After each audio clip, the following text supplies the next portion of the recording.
Well, for the past 3 years, a series of Georgia National Guard units known as Agribusiness Development Teams, or ADTs, have taken a crash course in basic agricultural practices from the University of Georgia's College of Agricultural and Environmental Sciences before they deploy to Afghanistan. ADT-1 is now returned, ADT-2 is still in Afghanistan, and ADT-3 is now getting the ag training, and they're going to leave in early 2013.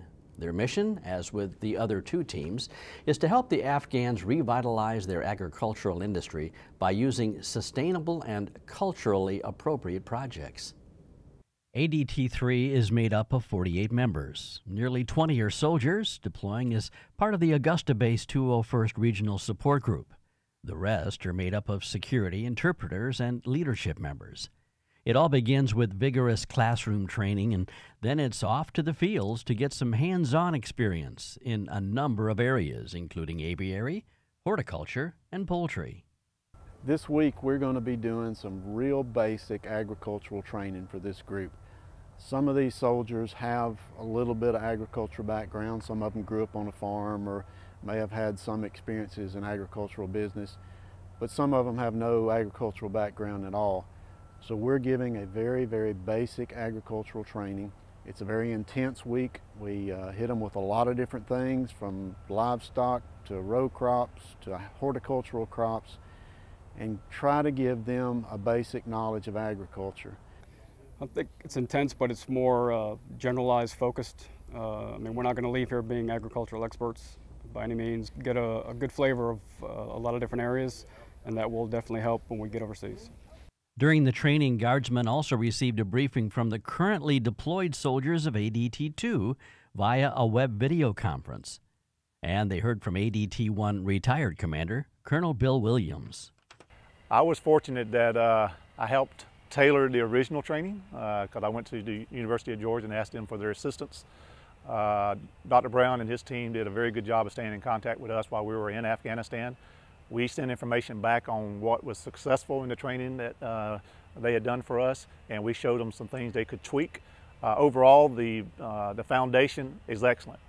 Well, it's just an extremely critical mission. Obviously, food security is a major issue in any country that's going through what Afghanistan is going through, and if we can assist in that effort and provide those people with the assistance they need to become better producers and feed their people more effectively, then certainly that will help the overall effort. I've been farming for a long, long time, and again, this morning we learned that about 80% of the people in Afghanistan are involved in farming. Some of that may be subsistence version, meaning they're just growing agricultural things for keep their family fed, but not necessarily for the marketing aspect. Earlier, we heard from Wes Hall, who is on a one-year assignment with USDA in Afghanistan. I asked him how the ag missions are received by the Afghan people.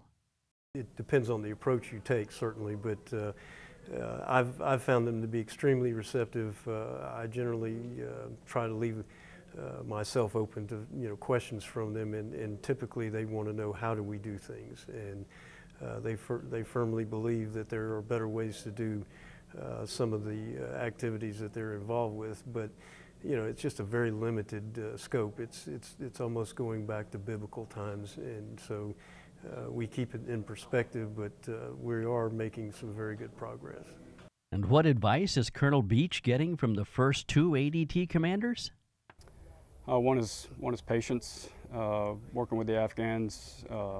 Second is to stay focused and try to, again, convince them, sort of push them if we need to take the lead, and then again feed information to their people, to help their people.